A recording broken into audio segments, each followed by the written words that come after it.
the Boston Celtics get embarrassed, run off the floor, 230 to 77 or something in that range. We break it down next on First to the Floor. Who's going to be first to the floor here? And it was Marcus Smart, as he usually is. Brown drives, way off the glass. That's not the first time we've seen a superstar in green and white sacrifice his body. Garnett knocked away.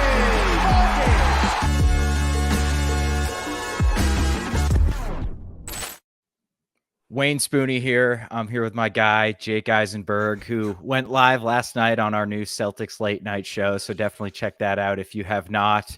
Jake, you've had 24 hours. You got some of your thoughts off last night. How you feeling? Any better today? I honestly think I pre-grieved, and that's if you're watching Succession, I think I pre-grieved the Celtics, I think, without really knowing it. Like, I definitely had hope coming into the game yesterday, but I think I don't know, man. It just didn't feel like this team had it when it came down to it in the end. Yeah, I was the same. I felt like it was over after game 2. You guys were a little more positive than me. It's like, you don't get one game at home against the 8 seed. It's all over, dude. Like, it just was just sad, depressing. But you guys rehashed sort of the minutia of the game last night. So I want to do like maybe not the big picture, but a little bit more big picture stuff. And I think the main thing we have to talk about is Joe Mazzulla. But if you'll indulge me, I have a very quick story. Please. So I'm an attorney, right? In my first year out of law school, I was working at a law firm. And if you're a first year associate or a second year, even a third year, you know nothing. You know shit. Law students know less than nothing.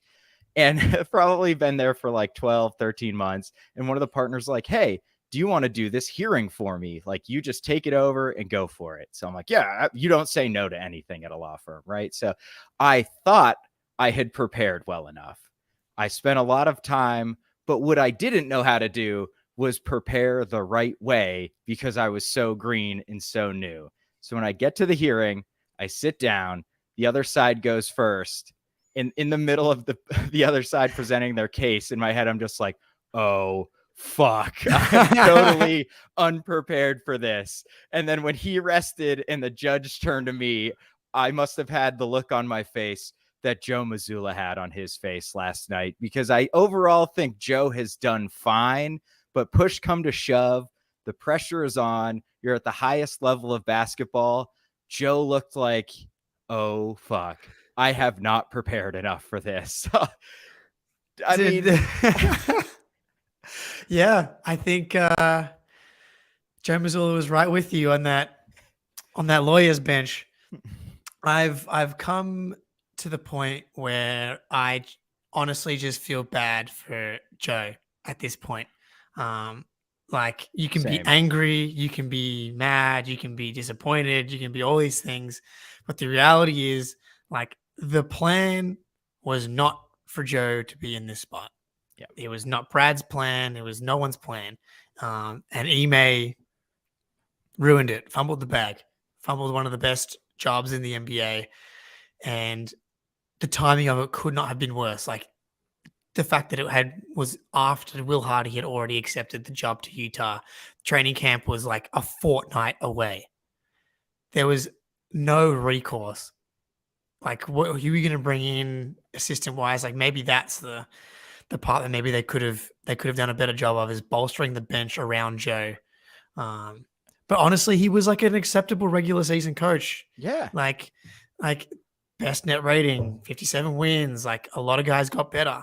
The biggest issue last season was turnovers and offense. And like, the turnovers were much like, if you went into the off season with one big issue, it was like turnovers, assist to turnover ratio, and the overall offense. Came in with the mentality to, Heat game, look, talk it. Yep. Talk it, man. You deserve talk it, bro. Man. Yeah. The Heat, then like, credit the Heat. Like, they're taking it to Joe Mazzulla. Spoelstra has him in the torture chamber. Yeah. But that being said, like it didn't feel like Joe outcoached Doc. Didn't feel like he outcoached Quinn Snyder. And then he faced the mountaintop today, and he did no not chance. make it to the top of that mountain. No. He was not even close. Yeah, I think at least like Dro got a lot of heat throughout the season, not from us, but from other people. I think even up to most of the Sixers series, he had some questionable calls in the Sixers series. I remember you and I on the playback flipping out when they were doubling Harden in game one. It's like, don't do that. No. So, but mostly you may not agree with Joe's decisions, but they always were at least defensible to me. Like his lack of timeout usage, at least he had a clear vision of why he was doing that stuff. But this series with Spoelstra on the other side, what is our defense we are trying to accomplish, Jake? Like, what are we trying to do what are we trying to limit? Are we trying to limit Jimmy Butler? Are we trying to limit their shooters? Are we trying to close down the paint? It seemed like I don't even know what the foundational principle that we're trying to achieve is. Yeah. Last year, everything in front of you, switch everything, just make them shoot over you. Very clear to me what that plan was. This year, I have no clue. Yeah, it feels like it's just been like the crappy version of the bend don't break Belichick defense, in that it was like, we're going to play drop. We're going to, allow guys to get into mid ranges. This Heat team, though, it feels like we can't stop anything. Yeah. Not a single part. And it just feels like we've been searching throughout the Sixers series. And I think it's on everybody. And I think it goes back to the philosophy and the identity of this team. And I'm guilty of it, where I was confident that the Celtics could flip the switch defensively. I thought that we saw it enough throughout the regular season that once they got to the playoffs, they'd flip that switch and they'll be grinding teams into dust, because that's what they were able to fall back on in the playoffs last year was the elite defense. And the offense came and went. And the idea was that the offense wouldn't come and go this year. The problem was the offense has been nowhere to be found in this series. I mean, not to get sidetracked, but like literally no one in this series is playing well.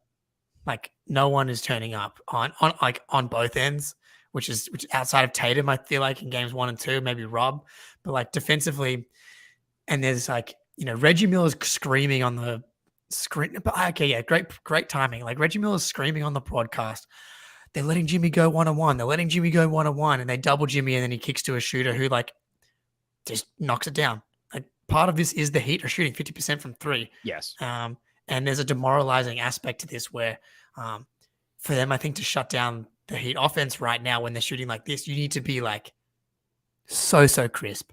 The doubles have to be perfectly timed. Yep. The closeouts have to be excellent. And when you're making it back out to Max Strus half a step late, then that's 3. It. Yeah, that's it. And yeah, so like it feels like you can pick your poison. The problem is whatever you're picking, like the poison that you're accepting is just killing you. Like great. But they're almost like not even picking. They're just shooting themselves in the head instead of picking a poison. They're picking both. They're like, I'll take half from this poison, half from this poison, and we'll see. Maybe that'll work. But on the switch flipping, it seemed like the reason we thought they could flip a switch is because like they were saying it basically like over and over, like, we're preparing for the playoffs. It's a marathon. It's not a sprint. And then they'd have these games like they'd go against the Bucks and they'd absolutely destroy them. And it's like, okay, comforting. They won 56, 57 games, like not half speed, but picking their spots. Right. And then you're like, okay, when the playoffs come around, they're going to turn it up. And then like, I think the Hawks series was not alarming to me, but going 7 against that weird, crappy Sixers team, the alarm bells probably should have been going off, but it's game also 5 against the Sixers. That was and one. Yeah. So like long term, we've got some folks in the chat, like SS Austin saying they can't go out like this and bring the exact same team back, and we'll get to the team.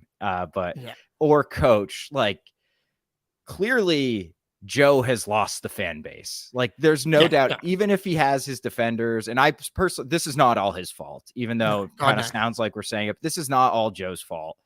But like, even if Brad wants to bring him back, like, how do you do that? Like, I can't even imagine the negative response if we go into the season with Joe as the coach next year. Like, it's going to be bad. Yeah. It's going to be really interesting because I saw Chris Mannix tweeted today which I had kind of forgotten, I guess, but like Joe Mazzulla was Brad Stevens' protege. And this was the guy, I feel like Brad maybe saw a lot of Brad in Joe, this young guy, a lot of potential. The difference is Brad Stevens got to come in and coach a team that wasn't supposed to make the playoffs. Yeah. And that's the biggest difference here. And you look at these other coaches around the league, Mark Daigneault is like, he's got the Brad Stevens hat on right now. He's got the Brad Stevens halo effect, like all this young coach. But the Thunder was supposed to win 23.5 games. That was their over-under. And like, there's no better spot to be than no expectations. And I feel like the Heat playing like that, and the Heat and the Celtics are playing like, have been playing not to lose all year long. It felt like, and Al just played too much. Like he just played guys too much. He was like coaching for his job when he didn't need to. That's the thing. If it's a coach that's not a first year guy, you can rest guys. You don't have to go for every single win. But yeah, man, like it will be the first thing that Brad has done that I think people would disagree with. I think every single move that he's made has been like pretty universally accepted. And then the stuff that like even didn't work. Okay, well, this is actually good, and it's much smaller scale, but like Brad brought in Schroeder on the MLE. Clearly didn't work. Traded him at the deadline. This is obviously bigger scale. Like coach took off the interim tag, which we were like, I don't know, but like Joe was like, it made sense. And then you want to instill this belief in the team and the coach and the culture. So I feel like that's maybe the only example we have, right? Like Brad's been doing this job. This is his second season. I don't know. Second season. Like Ime was, which is, man, time. It feels like a long time ago Brad was on the bench, doesn't it, dude? The NBA will age you. And no wonder Brad was like, man, I'm out. I'm out of here. And especially like going through those COVID years as well. Like those 2-3 years probably felt like 10. Yeah. We will see. Yeah. I bet if this COVID years didn't happen, because Brad specifically said the bubble was like, I hate this. So I would not be shocked if COVID didn't happen. We'd still have Brad Stevens behind the bench. And that'd be pretty nice right now. But all right, let's get two depressing questions that I think I want to chat with you about. And then we'll talk a little bit about Game 4. I have titled it in our run sheet, Game 4 Copium. I have not felt this defeated about a Celtics loss in quite some time. It's actually the first playoff game I turned off early since Kyrie Bucks Game 5. So what was worse? How you feel right now or the Kyrie Bucks game? I didn't turn it off, but I was not watching. Honestly, I thought it was my analogy was like, I wonder if this is what it's like to starve to death. Like the game, like the game, probably. Like the game felt like it was over. Honestly, maybe after the first quarter, but like definitely like 3 or 4 or 5 minutes into the third quarter. Oh yeah, right. And bench got cleared, and you're dead, right? But I kept looking over, and I'm like, Pritchard's just shot. Cornette just contested a thing. Grant's out there, and I looked back again, and they were still playing. And I was like, "How is this still happening? How?" And that's what like starvation is like. You can kind of live like a month without food, but it's like, just end me, please, Lord. Peyton Pritchard was our water. Yeah, exactly, dude. Food, yeah. Oh man. So I don't think it was as bad as the Kyrie Bucks one. Kyrie was worse because I felt like it was all his fault. It felt like the whole year was his fault. It felt like all year, like I think maybe you could make an argument this team didn't quite meet their regular season expectations because I feel like they left maybe like 5 wins on the table, which every team's going to do. But the Wizards game, the Rockets game, the several blown leads. But obviously 57 wins is still like much better than that Celtics team did with the Kyrie, where they were the favorites in the East coming in. And they don't even think did they crack 50 wins? I think they got 48 wins off the top of my head. Yeah, it was something like that. Which is like they hit 50. That's that's really bad considering how talented that team was. So going into that Bucks series, they were not favored. That's why I think makes this one more painful as well, right? Is like whether or not it was justified. The Celtics were heavy favorites. Everybody thought the Celtics were going to win, except for like Heat people and the odd person here and there. So this hurts more because like you have these expectations and this like belief. We got through Game 7. We got the 51-point Jason Tatum game. We're coming in. It's all setting up. We beat this Heat team last year. We can do it again. So like I think this hurts more, maybe, but like I think I just answered it both ways. But like. No, I think this you one know what hurts I mean? more. Like it hurts more, but like it's different. That team had destroyed my will to watch basketball. The Kyrie already. team way before the playoffs started. Yeah. Like I remember texting my buddies in March, like I can't watch Kyrie Irving anymore. Like I hate this dude. So as I cough, bless you. Here we go. Yeah, good stuff. That's why talking about Kyrie, it gets me choked up. I get so angry. So by the time they lost in the playoffs, I was like, yeah, kind of saw this coming. But all right. You guys touched on Jaylen Brown. Oh boy. It's been a theme.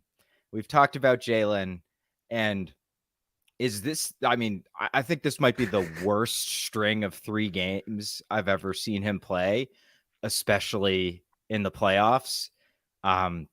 Yeah, Ben says that. Yeah. Ben Vallis, an unknown watcher of this podcast, just a random fan, says this team is more organic. This is going on a super disciplined diet and still getting fat somehow. Yeah, it's like the caveman diet from back in the day or something. It's like I'm eating all this red meat. How am I not losing weight?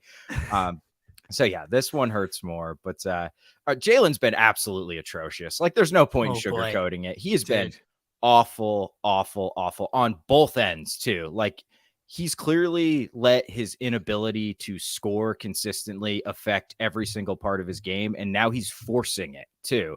Like now he's not even looking for the right play. He's just like, I got to get to the rim, I got to get shots, I got to score because we need me to do that, which is true, but that's just not how you get back into a rhythm. So big picture, he was pretty bad last year against the Heat, at least from a turnover perspective, right? Like at times he looked awful. He was pretty bad against Golden State. And now if you want to pin blame on one player, which I don't think is fair, I mean, Jaylen shares the largest percentage of blame amongst the players. I'll say it that way.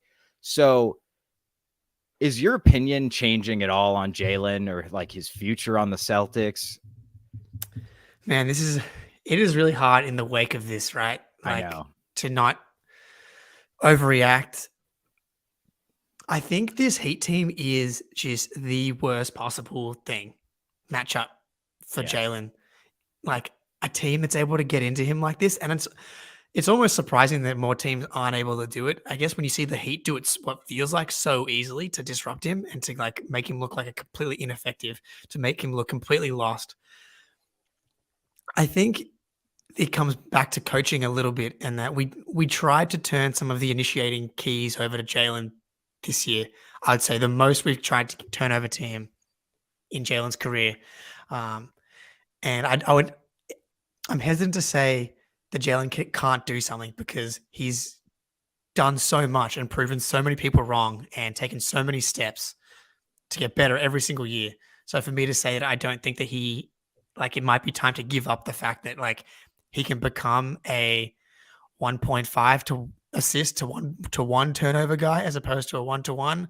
Like we had that like 3-week stretch when he put the mask on where we were like, yeah, is this the moment?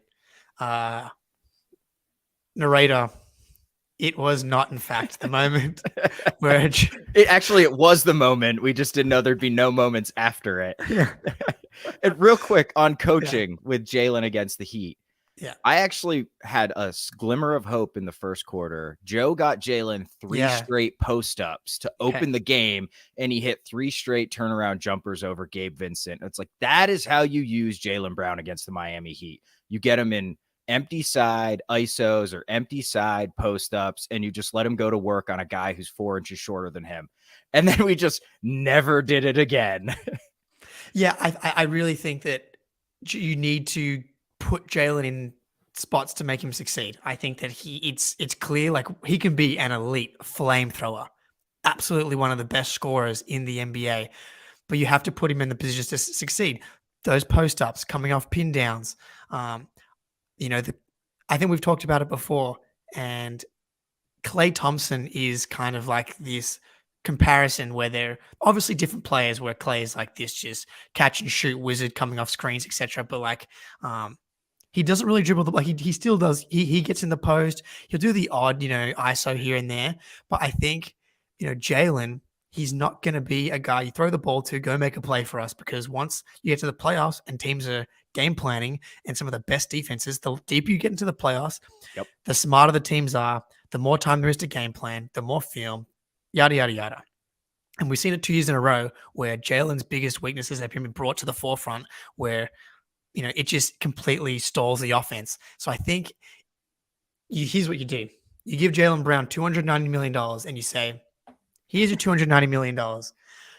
You are not an initiator. You are not a lead ball handler. You are one of the league's best scorers in the NBA. We're going to put you in positions to come off ball screens, to get into post ups, to, where it's just 2 dribbles and he's at the rim, 2 dribbles and it's pull up. And obviously you can still have your ISOs here and there, but like to try and turn him into what Jason Tatum is and is becoming is just not realistic, and it's at the detriment to the team. So you say, hey, here's $300 million. You're gonna score and you're gonna rebound and you're gonna defend. Because like, where's the other stuff? That's why, like, I don't like to get on Tatum when he has a bad shooting night. He always does everything else. Where's the rebounding for Jaylen Brown? Like, how is he not an incredible rebounder? Like, you look at Tatum as fighting everybody, he's tipping balls and stuff. Like, that is just effort. And Jaylen, like, I don't know how many times somebody just walks right by him for an offensive rebound because he refuses to box somebody out. Like, do the little stuff, and then the big stuff will come. You'll find it again if you're playing hard. But Clean Music Lover, they need to run more sets. Here's the problem, at least in the context of Jaylen against the Heat and the Warriors, is the Celtics offense. There's like an initial set, but once you make a play and you get somebody the ball, it's all read and react. They're trying to do like the Warriors stuff. So Jaylen will get it out of a pin down, but then he doesn't read the defense quick enough. And like you said, Jake, it just grinds to a halt. And then it's like, okay, well, I guess kick it to Tatum and run a high pick and roll now because we've got 7-10 seconds on the shot clock. So like, maybe that's a function of Joe needs to be more hands-on with the offense. And yeah, for Jaylen's sake, I think that's true. I'm not sure if it's the best thing for the team, though. Yeah. Well, okay, this is an interesting point, right? Like, I think Brad's been all about the Spurs' beautiful game, right? And Joe's kind of, it's read and react, drive and kick. But maybe this team isn't built for that. Like, maybe it needs to be a bit more constructed. It needs to be more solid. It needs to be more plays. It needs to be, because, and it's Jaylen is particularly the number one guy. Brogdon, I think, is right there with him. Yes, definitely. Right there with him. And those 2 guys, like, they're not exactly read and react guys. It's just go, try and score. And if it doesn't work, then they pivot, and throw the ball to someone with 8 seconds left on the shot clock. Brogdon does it as well. So I think maybe that's, it's not just like, can we get Jaylen into better spots, but maybe the offense needs to have like, and this is the thing with and I hate to go back to like coaching again, but like the Heat have so many different things I feel like they can go to, where they have their handoff game with Bam. That's like a pillar of their offense. Yes. And they have Duncan Robinson coming off stuff. They have pick and roll with Bam, not just with Jimmy. It's like Kyle Lowry rolling pick and roll with Bam. Like Duncan Robinson ran pick and roll with Bam and threw one of the most nasty alley-oops we've seen in the whole playoffs. And then you've got the Jimmy Butler back down ISO game. Whereas the Celtics, it feels like if the drive and kick game's not working, like, what is it? Like what are the, like they feel like Miami has like 3 pillars to their offense. And they can if one doesn't work, then they try the other one, then the other one, then the other one. They keep trying and they keep moving. Whereas if the first thing doesn't work for the Celtics, it's just like, and especially in the playoffs, especially against this Heat team, it feels like once the drive and kick game's cut off, and Miami has just completely cut the water off on that, right? Yep. And then it's like chicken and the egg, and the Celtics not making threes, which means you can't do drive and kick because then like no one's respecting any of the shooters. Self-fulfilling prophecy. But to get back to Jaylen, I just think that like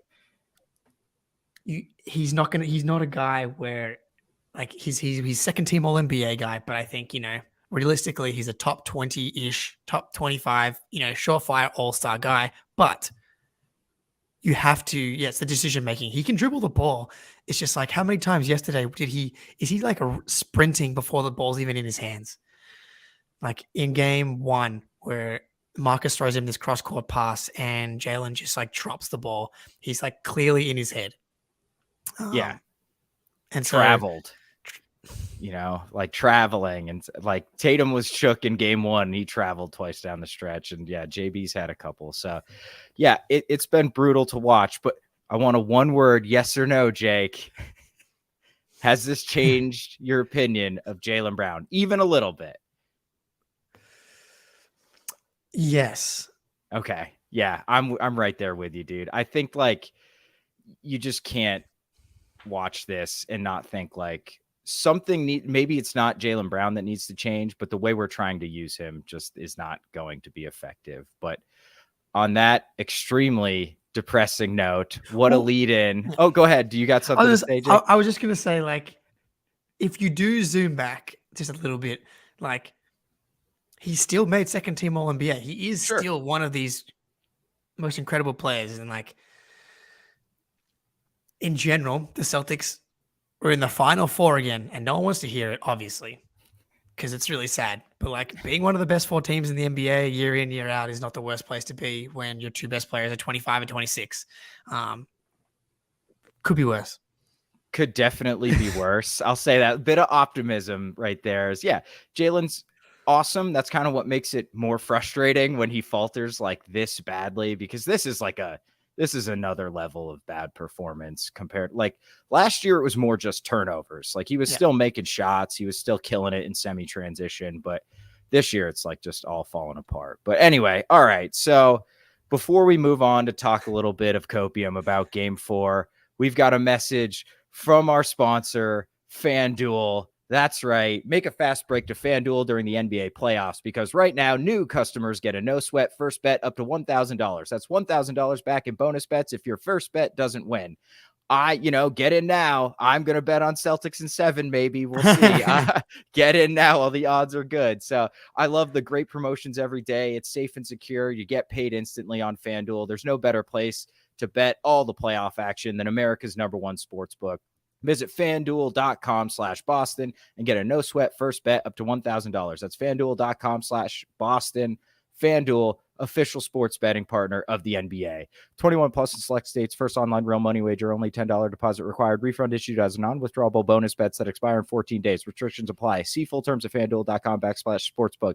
FanDuel is offering online sports wagering in Kansas under agreement with Kansas Star Casino, LLC. Gambling problem? Call 1-800-GAMBLER or visit FanDuel.com/RG in Colorado, Iowa, Michigan, New Jersey, Ohio, Pennsylvania, Illinois, Tennessee, Virginia. 1-800-NEXT-STEP or text NEXT STEP to 53342 in Arizona. 1-800-188-789-7777 or visit ccpg.org/chat in Connecticut. 1-800-9-WITH-IT in Indiana. 1-800-522-4700 or visit ksgamblinghelp.com in Kansas. 1-877-770-STOP in Louisiana. Gambling Help line ma.org or call 800-327-5050 for 24/7 support in Massachusetts.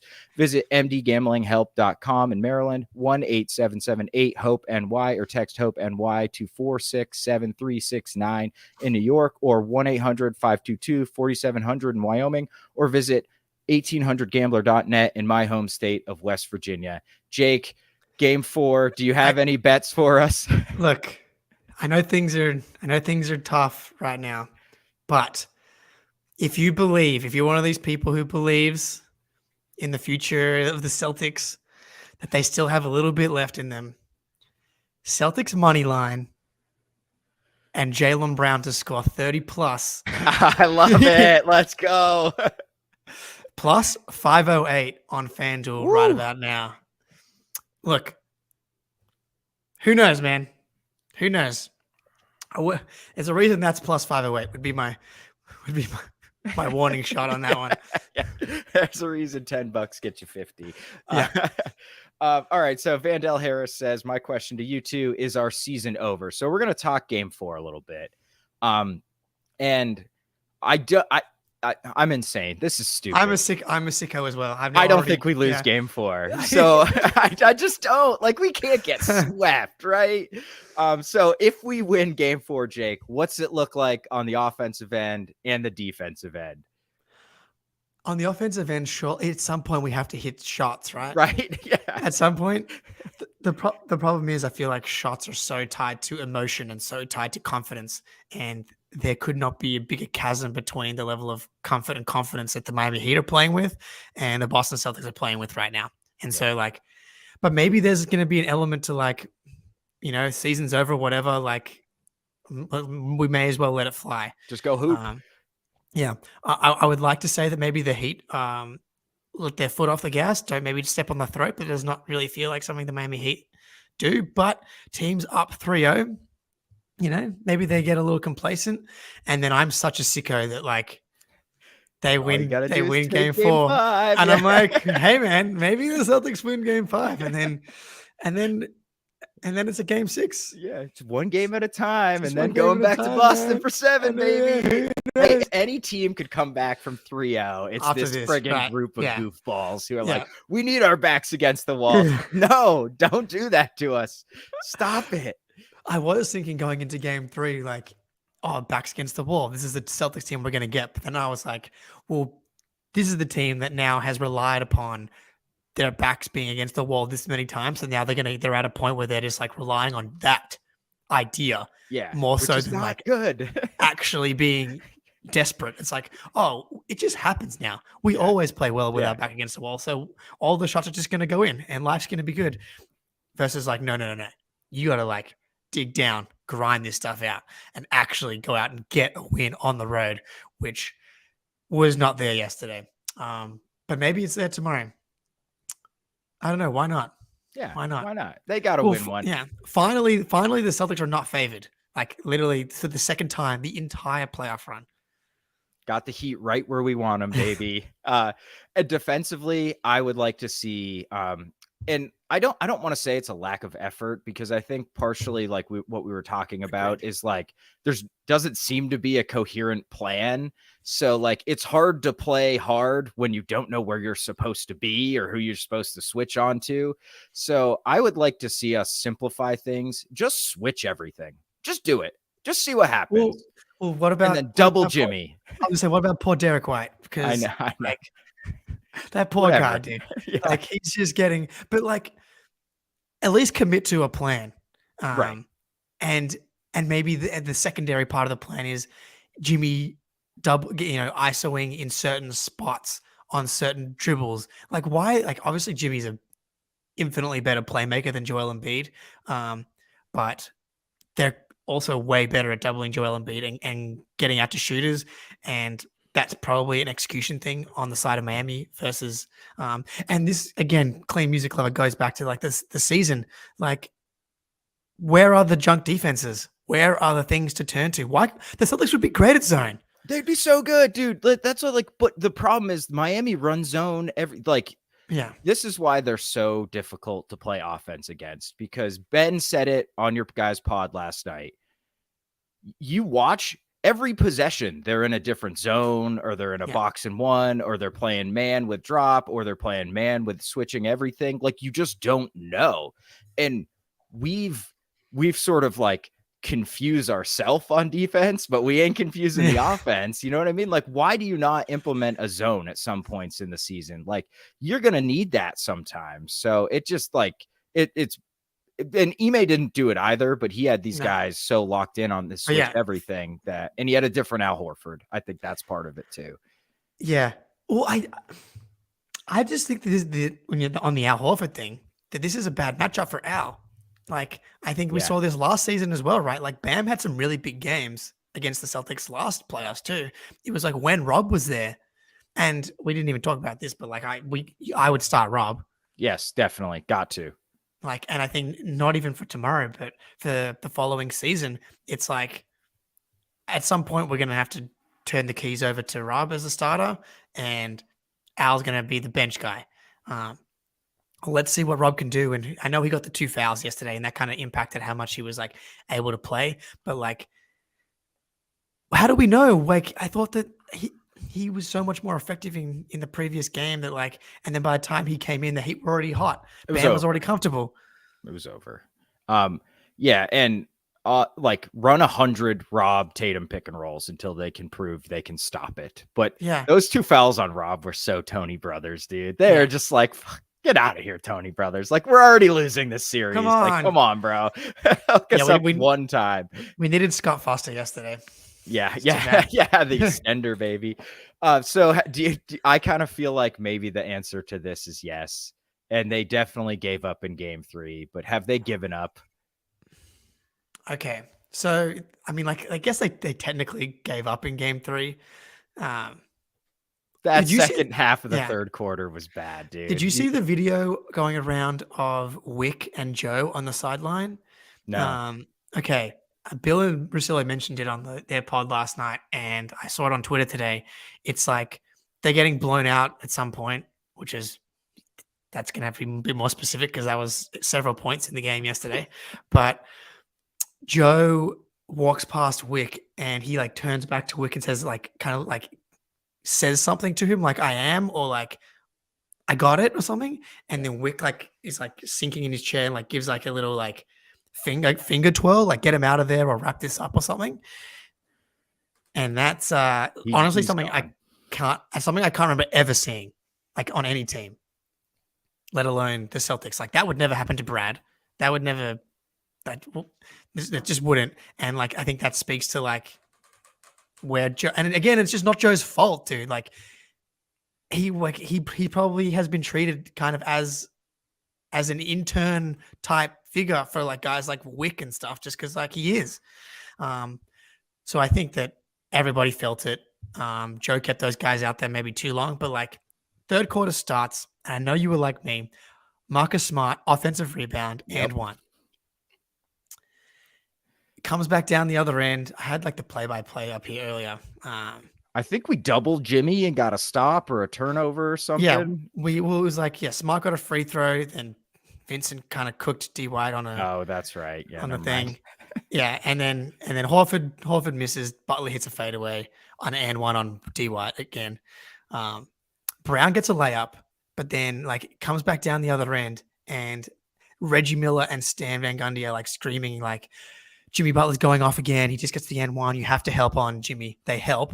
Kicks to Strus 3. Lead goes to 18. And it's just like, I get that they gave up, but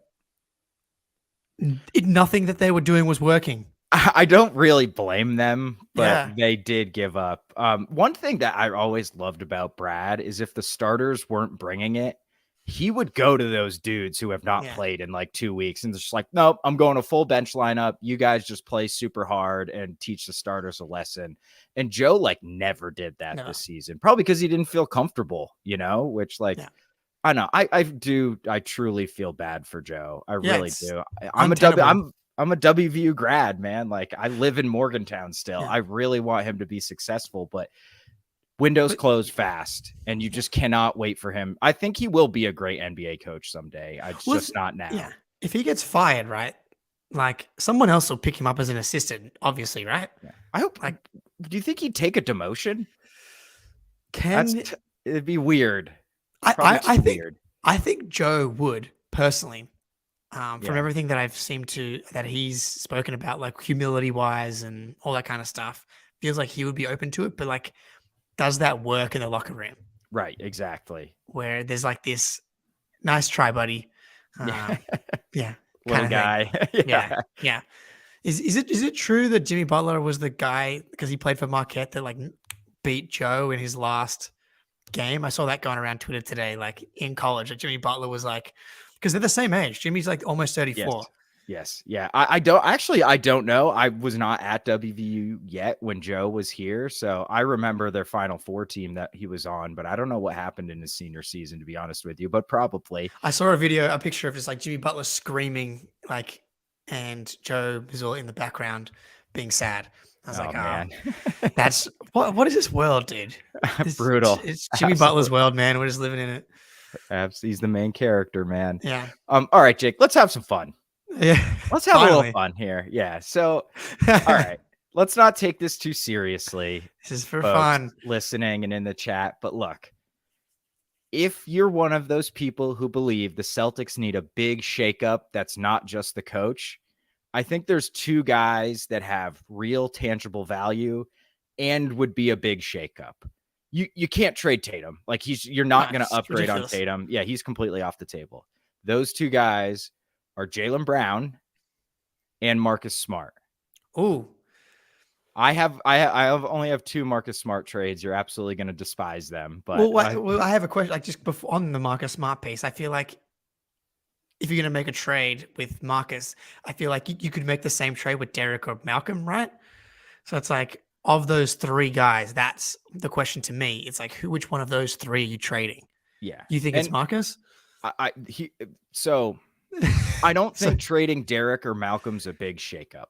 It doesn't fundamentally change who this team is, right? And if we're saying, I'm not saying we feel this way. I'm just saying, like, if you're one of those people who are like, something is rotten with this team's core, like the same issues have happened for 3 straight coaches now, the collapsing in the clutch, the not bringing it every game.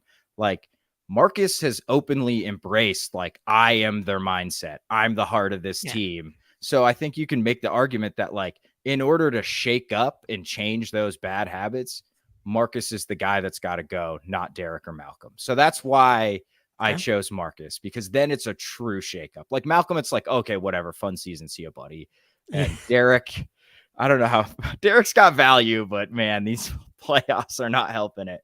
Although he's the only one who make a shot, so maybe. Yeah, dude, he's actually still. That's what's crazy, dude. Is he's shooting 50% from 3? Yeah.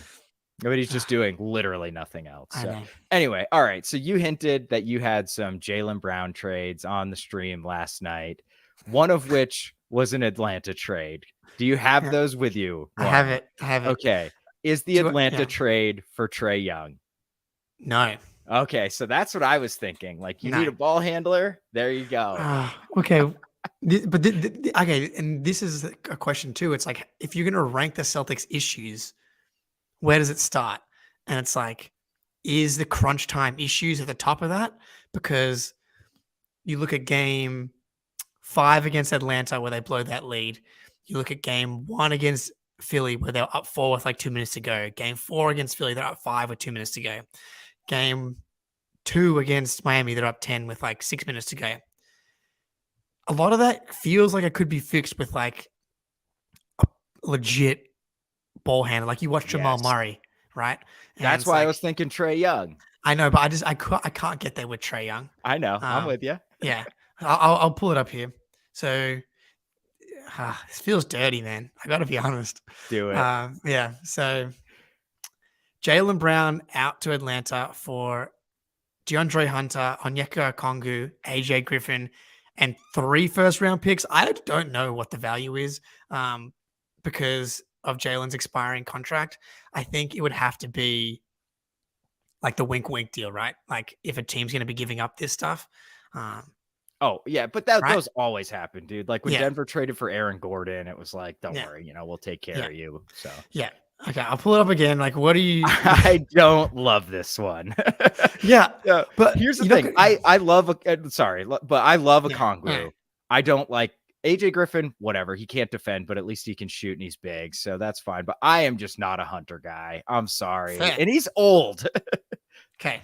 Yeah. Look, Hunter, whatever. Like, honestly, if Bogdanovic was on a contract that wasn't expiring, I would like prefer Bogdanovic. Yeah.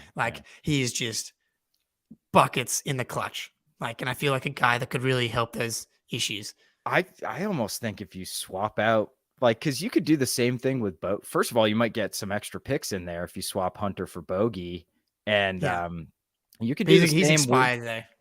Oh, he's a UFA Yeah. this offseason. Okay, my Yeah, bad. yeah. Damn. And we can't sign I a know, trade, yeah. so that's out. Damn. Okay, never mind.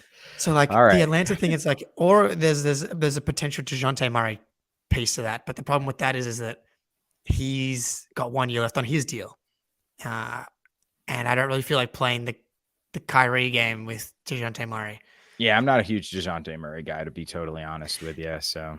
And then now we have Marcus, Derek, DeJounte, and Malcolm. Yeah. And so obviously you're going to move stuff around to make that work, but you have so much ammo if you get 3 first-round picks and still have one of Marcus, D. White, and Malcolm to trade. So the one that's like the most popular deal has been the Portland stuff. I know we talked about it last night.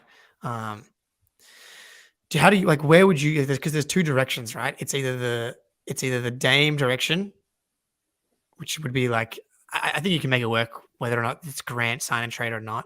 Sure.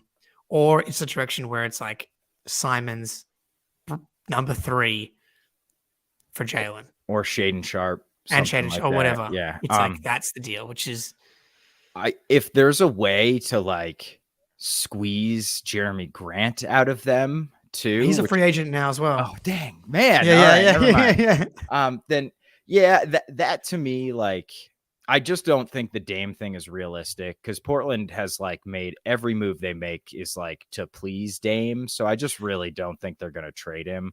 It would be so dumb of them to trade 3 Simons, even if it's just 3 and Simons for Jaylen. Honestly, it would be dumb. Like, what is that team? I don't know. I don't know. It's like they might not make. They might be a 6 seed. Yeah. And I like Simons as like sort of a fit for what we need, like a dynamic creator that can kind of move Tatum into off ball or have Tatum be the setting the screen for him. But he does not he is bad defensively. Bad. Like Trae Young bad. But if we're going to do that, then I would much rather go Dame. It's like, I know who's amazing in the clutch is Dame. Yeah. And like, you're going to run into some defensive issues for sure with Dame out there, but like a Tatum Dame pick and roll, a Dame Rob that could feed Celtics fans for years. Who knows? I don't know if I see it. But like, yeah, I just don't know why Portland would trade Dame to get Jaylen. Like, the whole point for them would be to pair Jaylen with Dame. But like, if we could get Dame straight up for Jaylen, I would have a very, very, or close to straight up. I would have a very long think about that because that would be he would be really good in green. Yeah. Well, okay, it doesn't help anyone to have this conversation, but like, we were all pretty anti the Kevin Durant trade. Yeah, same idea. I'm just saying, like, if you could go back to the beginning of the season and I said to you it was Jaylen, Derek, and a first for KD, knowing what you know now, would you do it? Would you have done it? KD just flamed out in the second round himself, you know, and he got hurt immediately. Like, I don't know. I just feel like KD is so risky from an injury perspective that but I doubt we'd be down 0-3 to the Heat, but I still don't think I'd do it. Would you?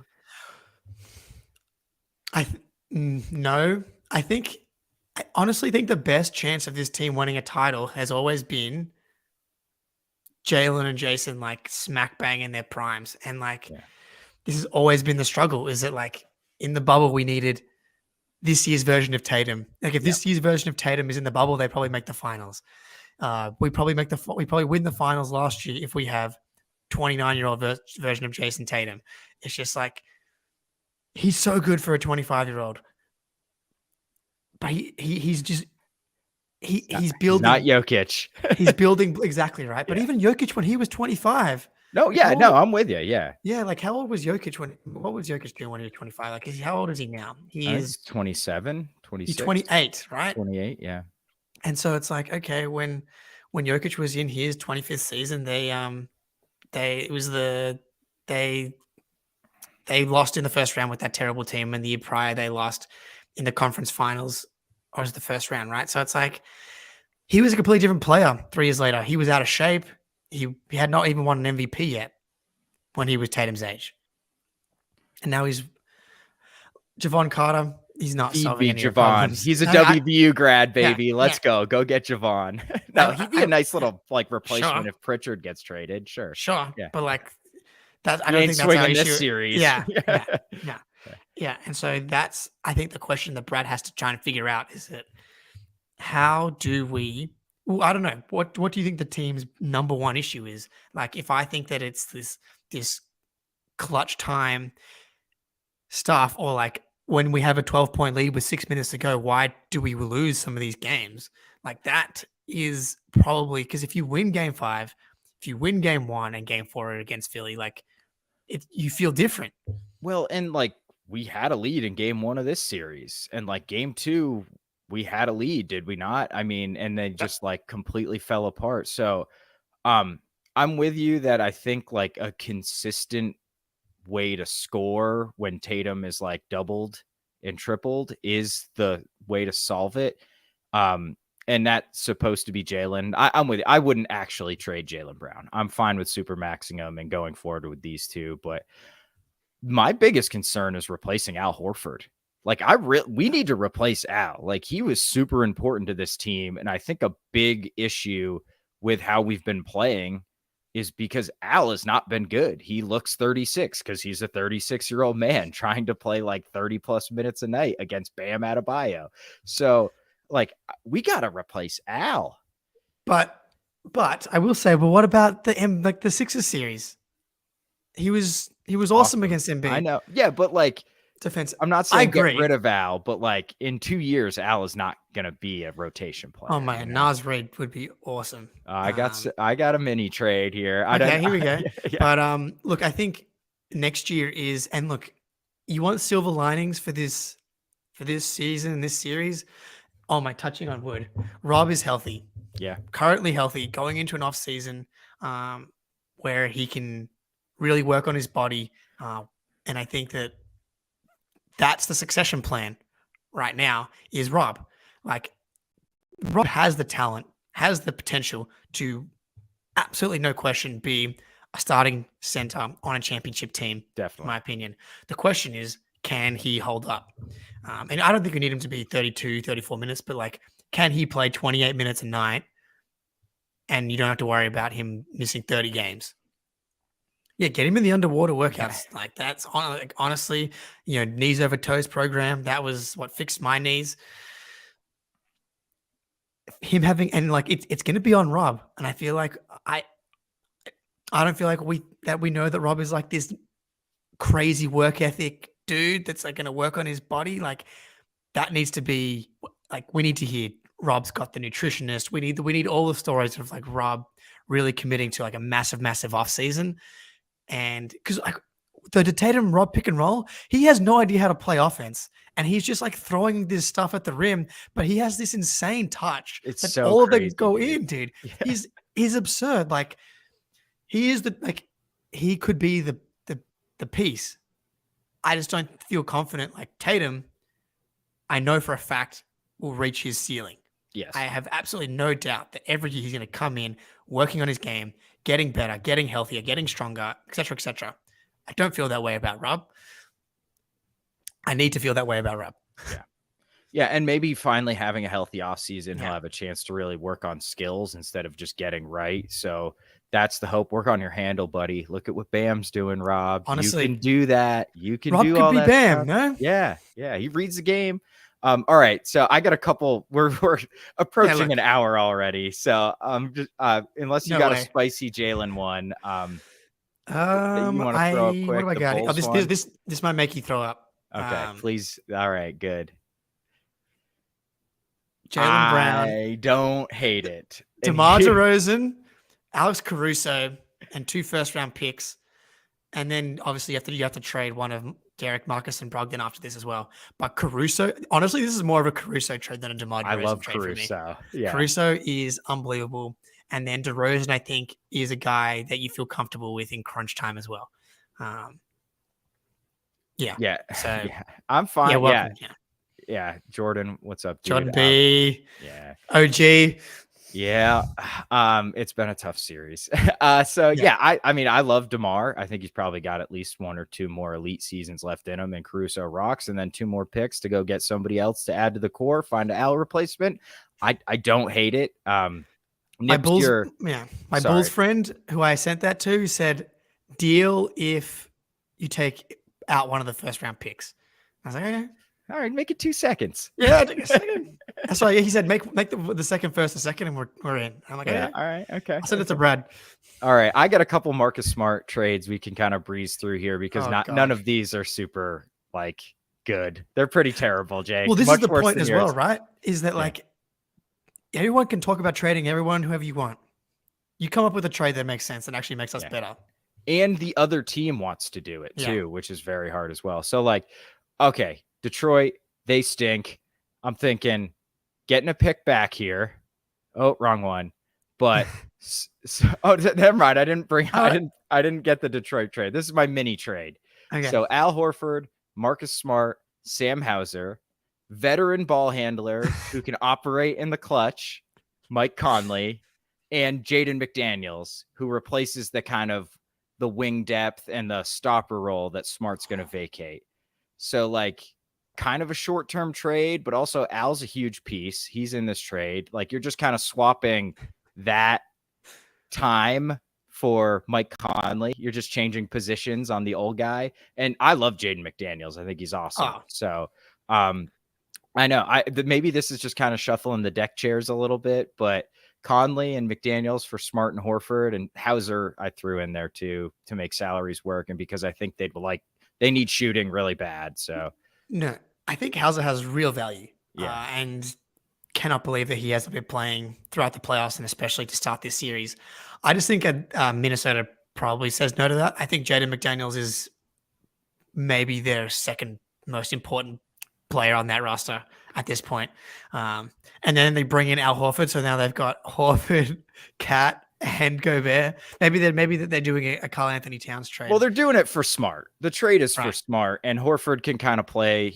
If they lose Naz Reid in free agency, Horford can kind of replace what Naz Reid did. He can play with either of those guys at least for a year.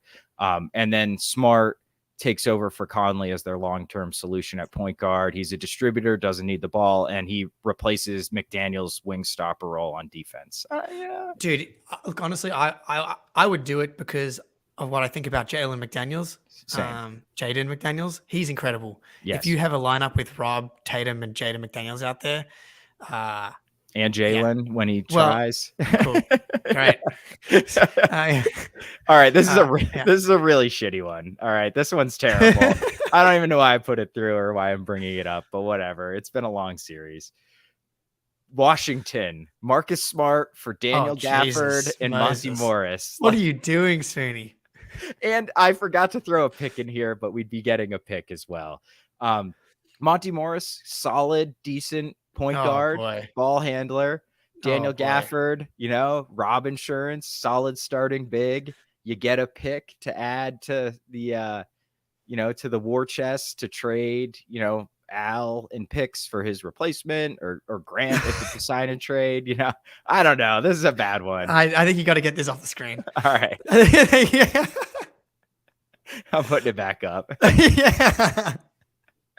I like Gafford. I don't think Thank you, Ben. Gafford's good. Monty Morris is fine. Exactly. But like, how much better is Monty Morris and Pritchard? Honestly, I don't even know, man. Like, so when we're talking about trades, I think if you're going to actually like do a relatively big trade, I think Marcus is, you're right. Like if you want to talk about changing the fabric of the team, right. You are right. I would, in a vacuum, probably value Marcus, Derek, Brogdon in that order. That being said, like Brogdon was really good at times this playoffs, man. Yeah, I know he was 0 for 6 yesterday, but everybody was 0 for 6 yesterday, so it didn't really matter. Jaylen was 0 for 7. He won up them. Yeah. So, and then the Derek thing, I just don't know where, like, if he's just the starter and Marcus is gone and he's a starter all year long, does the bright lights thing go away a little bit? Like, I feel like oh man, this is going off to a tangent, but Sorry. can we figure out our pick and roll offense? Why are we so bad at pick and roll? I don't know. Awful. We cannot run it with anyone except for No. Tatum and Rob a little bit. We don't set screens. It's so bad. Tatum doesn't Tatum is an awesome roll man when he actually sets Yeah. a screen, but he slips it every time, dude. It's so frustrating. So far out, dude.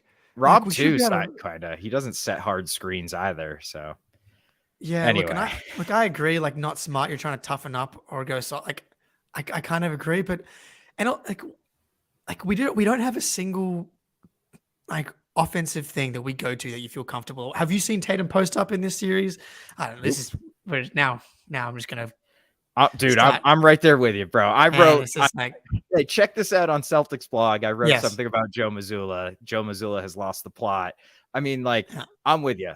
I was with Joe, didn't agree with everything, but thought he was defensible until this series. This has been a disaster from Joe, top to bottom, dude. Post Tatum up. He's got Gabe Vincent on him. That's a good counter to Tatum seeing three guys on the wing or on the top of the key. It's put him down at the post. He's send help alone and he can make the pass. And it's easy passes from there. Yeah. Anyway. All right. Well, hey, the Lakers are down 3-0 as well. Awesome. That kind of helps. And hey, Melo retired. Oh yeah. A little around before we get out of here, shout out Melo. I always loved him because I hated LeBron and they were the same draft class. I wonder if Melo wasn't LeBron's draft class, if he would be remembered a little more favorably, just because he's compared to LeBron, both small forwards the same year. So anyway, I was always a fan. Yeah. I'll say LaMelo. I love Melo. Oh my God, that was blasphemy. Carmelo. How dare you? his highlight reel, he's someone that really stands out when you look up the highlights, because as far as a scorer goes, Tatum's the better player, absolutely no question. But as far as just being this assassin 3-level scorer and reliability to get to certain spots, Melo was money. Unstoppable. And so he just didn't have the extra stuff. No, he didn't play defense and he never passed. But except that 1 year in New York when they were good, he was passing that year. And lo and behold, his team was good. But if you've never watched the YouTube video where Melo drops 44 or something like that on all mid-range jumpers, go watch it, because it is awesome. It's hilarious. He makes 20 mid-range jump shots. It's awesome. So anyway, shout out to Melo. Jake, you got anything left? Do you want to leave us with anything before we get out of here? No, I mean, right. Doesn't that sum it up? Look, we'll be back. We'll be back again all week, all off season. Plenty of time for plenty of thoughts, plenty of dumb trades. Who knows, man? Spooney, next time I talk to you, we could be going into a game 6. Who knows? That's right. That's what I firmly believe will happen. Anyway, Jake, thanks, man. Love your work. Everybody, thank you so much for listening. If you are not subscribed, subscribe to our YouTube on any podcast, First to the Floor, and we're out.